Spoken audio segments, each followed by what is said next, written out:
So for graduation, all you need is your Ithaca seminar artifact, right? So right now, I go here, and I don't see an artifact yet. So from your Ithaca seminar class, you will need to upload like a final project or some kind of paper where you had to do something analytical, something with a thesis in it, right? So long as it's reflective and analytical or something like that. Could be a research paper you had to do, any kind of essay. And in addition, you need to complete the form that yours doesn't come with a form, but others may have the option for an actual form. Yeah, yours doesn't have an actual form, so maybe they discontinued that in the later version. But yours is a 2018. Is that when you started? 17. Or 17. Huh, that's weird. Other students who are 2017 have a form, but yours doesn't have that link here. But if you do have the form, then you need to complete that form. And it's just basically a box for you to explain why, how this artifact meets these objectives. How is it analytical? What did you learn, right? So, but you don't have to do that apparently, so you're fine. And then in addition, you're going to be uploading the revised capstone essay, which you're doing in my class, so you don't have to worry about it. And then in addition, you're going to be writing the CLA reflection. And that is, again, something we're doing in class together. But you'll also need to upload artifacts from your CLA. So this is something you could be doing now until the end of the semester, is going through the classes you've taken in your minor or double major, whatever you did for your CLA. And you want to do is upload a few artifacts that's representative of the kind of learning and thinking that you did. Okay? So that's what you want to do. So you only need 3 things for graduation. Okay? So you need the capstone essay, you need the CLA reflection with those artifacts, and then the Ithaca seminar artifacts, so some kind of essay or research paper project that you did that was analytical. And if you have a form box, you don't, but if you do, then you need to do that. So that's all you need for task stream for graduation. So that needs to be completed in this class by the end of the semester. And all right, so let's take a look now. Everything you need for the rest of the semester is in the syllabus. So here is the prompt, the folder, the CLA prompt, the CLA folder, right? So the first thing we're going to do is make sure you have your draft set up like these other students. They haven't started, it's just the document. So I'm going to share with you the link. But again, you can always get this in the syllabus if you forget where it's at. But you can just take care of that right now, and you're going to create a Google Doc. So let's take care of that business. All right. So go ahead and click on that link, and you'll need to do is just to go to New, and then Google Doc. And then you'll title it as these others have, like NOAA Capstone Essay Draft, for instance. So take a minute to create your document. And this is for the CLA reflection, you said? Yeah, CLA reflection. Cool. All right, awesome. And then the next thing on the agenda is actually to go over the actual capstone essay prompt and then talk about your actual infographic. So you have your infographic here, it's revised. Yeah, let me just open it. So I see here it's the last version you have up is March 22nd. Is this the revised version? Is it? I mean, yeah. All right. So, okay, so we can talk just briefly about that. The infographic serves the purpose of it's like kind of like a pre-draft or a brainstorm to kind of help you organize and think about the actual capstone essay. And so here, when I look at it and see, I didn't expect something very significant because I struggled with accepting my roots and who I was because I was unsure of myself for a long time. It said that the coming of age comes a sense of self-exploration, and I definitely feel that my coming of age story included lots of that. So that, definitely that is like really clear. we can do with the infographic, because in general we kind of want to read less, you know. And so we have here, like, we can frame this as like, you know, who am I? Who was I? Who am I? Identity expression has always been significant to me because I struggled with accepting my roots. You know what I mean? And so, like, right away, just sort of like starting with those questions that you had about your identity can be something, and that way we can use fewer words in order to say more, right? See, I learned about my Afro Latinx roots, my sexuality, and other things. So in general, like, you know, other things, like what, geometry, like, you know what I mean? So whenever we say other things, especially when we're talking about something as important as identity, we don't want to leave it to other people's imagination, because depending on who that person is and how much power that they have, they can fill in other things, what they assume about you, right? And so that's often what women have to struggle against, is what other groups assume about us, right? So then we have to make sure, when you say other things, like, well, what do you mean other things, right? So people who is going to think the worst of you are going to fill that blank spot with something probably you don't want them to be thinking about you. So we definitely always want to be very clear about, like, you know, like in terms of what we learned, who we are, and so forth. And we don't have the luxury of using etc., right? So definitely want to be able to clarify that. Expression is portrayed in many different forms, whether it be through fashion statements, choices, and beliefs. This is why I want to go into psychology, because I want to help other women like myself. Nice. So the only critique I have is just the other things, for political reasons. Okay. Yeah. So this class allowed me to learn about how, here, for instance, it takes a lot of words to say, this class allowed me to learn, right? You can do just right off the bat, just tell us what the thing you learned is, so we can use fewer words, right? Because as we get further down, you're like, oh my God, this girl made me read so much, right? So what we want to do is not have to read so much. So we can say, I said, developmental psychology, and you can just right off the bat is to give us the point. Like, what is it that you learned?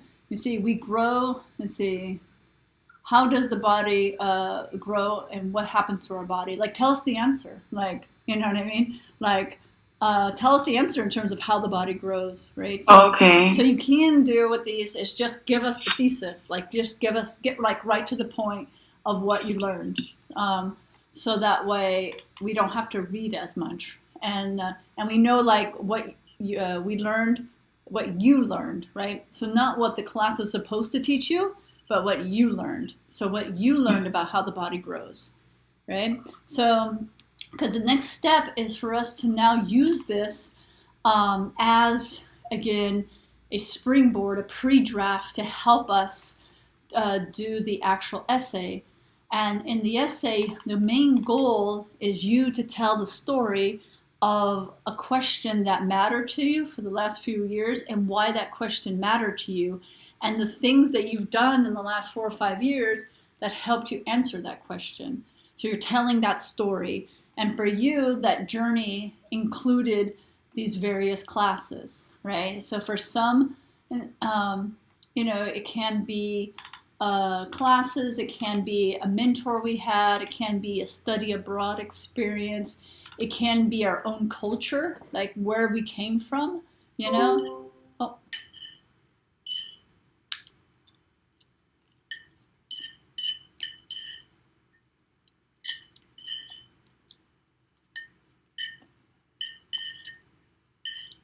All right, what's the last thing you heard? The last thing I heard you say was something about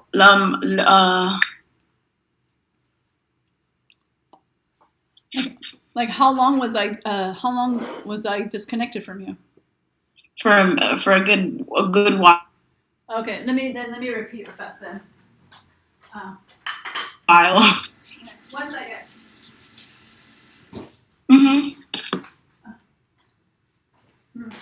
So what I was saying is that with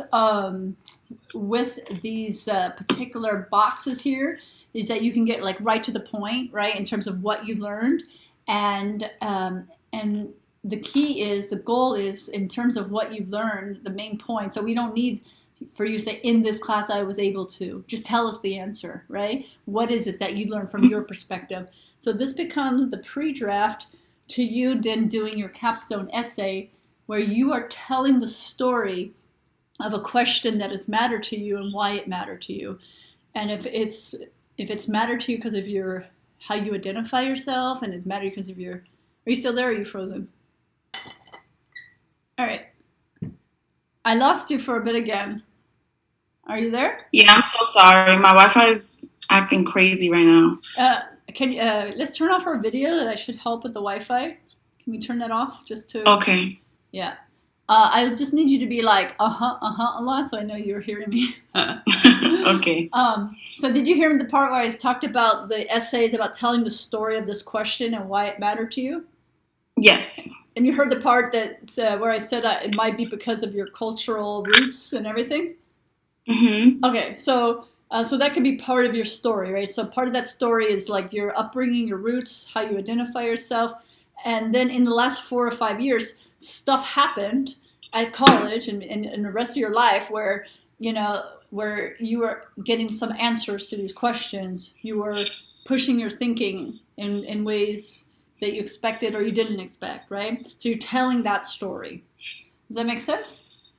Mm-hmm. Okay, cool. So then what students have done in the past, it has been, and these are like 4 options, but it's not the only options in the world, but this is the kind of essay that students have done in the past, where they have maybe started with kind of more like a traditional essay, first introducing the idea of the liberal arts education and its importance. And then they talked about a transition into the question. So in the liberal arts education, everyone's asking questions about identity and purpose and vocation and passion and so forth, and looking for that mind-body balance. That's like what a liberal arts education is about.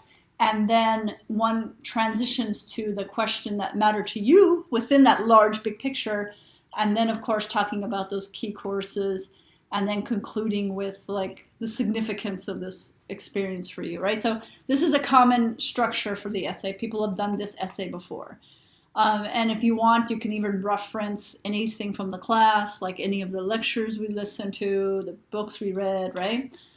Another option people have done is they have the aha moment story. And so they're kind of putting around in life. You still there? Okay, cool.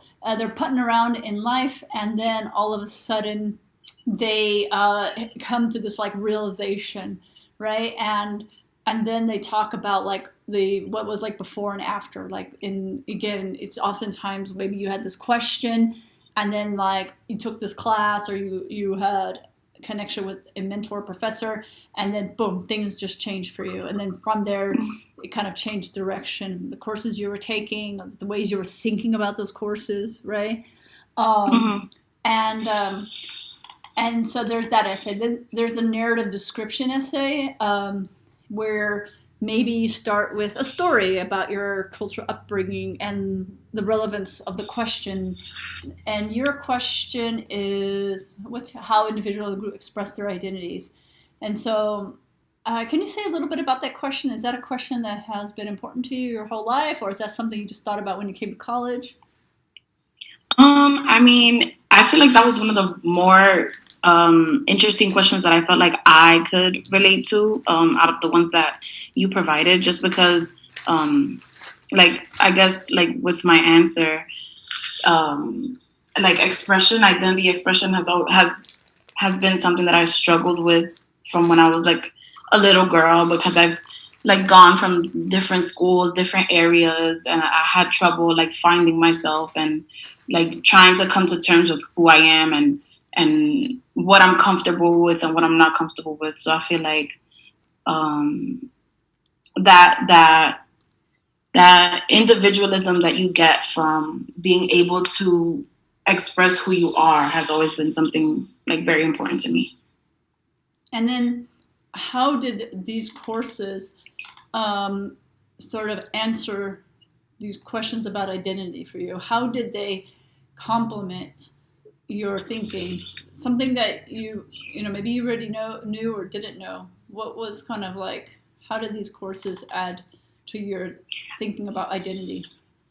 I feel like at least for the first class for critical health issues, that class made me think about how like healthcare, how there are so many like healthcare disparities, and how like marginalized groups are discriminated against for their identity expression and things like that, and so that's where like that kind of connects like the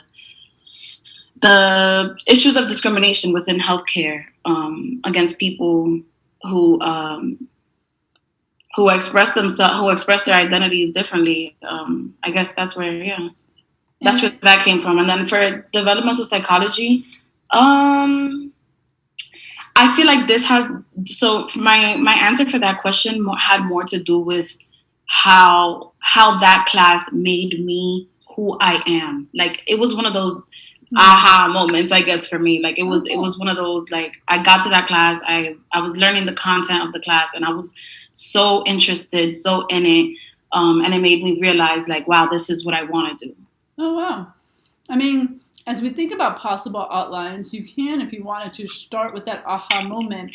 You can start your essay with us right away at the beginning of your very first paragraph, being in that class with you, letting us hear what you're hearing, let us learn what you're learning in that moment. And then that aha moment, right, when you realize this is what you want to be doing. And then you can kind of work your way backwards to introduce to us the question that mattered to you, and then we start to get some of those other classes. So that's an idea or an option in terms of organizing your paper, And so, I mean, there's a reason why you put it up here first on your infographic, right? Yeah. And so then you have these other classes. So we have to think about, in terms of like the function it can play in your essay. What we don't want with the essay is the kind of essay like, I learned this, and then I learned this, and then I learned this, and then I learned that, right? So we don't want just like a buffet of everything you learned, right? Because otherwise you're like, okay, why did you pick these? Or why didn't you pick the other 20 classes you took at Ithaca College? I'm sure you learned something, right? And then we have these questions. The questions function as like a type of thesis, right? And then the answers to the question, like the ways that classes or experience helped you think about identity expression is, basically someone is asking you, how did your time at Ithaca College during that time help you think about identity expression? And well, first off, you have this class that you took that made you realize this is who you want to be one day. And then you have these other classes, like you're not going to go into healthcare, but somehow they got you thinking about identity, and somehow it relates back to psychology in ways that matter to you, right? And so this is where your essay starts to come together. So it's not about organizing it chronologically. You don't have to do this like, okay, freshman, sophomore, senior year. And it's about you having a question that was important to you. And these are just the things that happen in any chronological order you like, or any order you like, to answer this question, like, how identity expression became important to you. Or it's always been important to you, but what these experiences offered to you, like how it expanded your thinking. Does that make sense? Yeah. Okay, cool. So, we have here like possible outlines that you can work with, all right? So you have... So it's okay if I do like a mixture? Yeah, definitely. Okay. I mean, it's kind of like your main goal with this essay is basically, the rubric is how to pass, if it's an honest, thoughtful, evidence-based reflection about the last 4 to 5 years in 1,200 words, so it's like 2 pages, single space, you pass. If there's an introduction and body conclusion, right? And that it shows that you're selecting these key courses or experiences, and it's showing you answering those questions, then you pass. It doesn't pass if it sounds like I'm just reading your resume, right? I did this, and then I did this, and then I did this, right? And that's like, Yeah. no, I'll ask you to revise it until you don't do that anymore. And then if it doesn't have any significant analysis or evidence, right? So you need to revise. You can reference any of the readings you've done. That's optional. You can include. I don't know why I have it in this section. I think I was supposed to put it up there. Let's see. Oh, here. Let me move. I think I have this in the wrong spot. Let me move it. Alrighty, sorry about that. Okay. And so many students will ask, like, can I talk about my minor CLA? And I mean, you can do whatever you want, but you'll have a whole paper dedicated just to your CLA. So you'll have a chance to talk about the CLA there. If there was like one course from the CLA, you're like, oh my God, but I have to talk about it in this capstone essay. Like, I don't care, do whatever you want. But just so you know, you're going to be expected to write in detail about the CLA in its own essay, right? And so other thing where it doesn't pass, if it sounds like a term paper for another class.